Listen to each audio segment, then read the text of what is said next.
บทที่7สระโอะสระโอสระโอะกอโอะโกะปอโอะโปะลอโอะโละสระโอพอโอโถนอโอโนบอโอโบ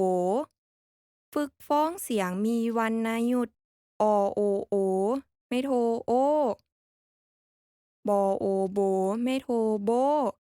มอโอโมไม่โทโม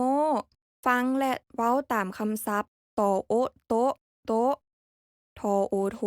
โถทอโอโทโทบอโอโบโบหออัวหัว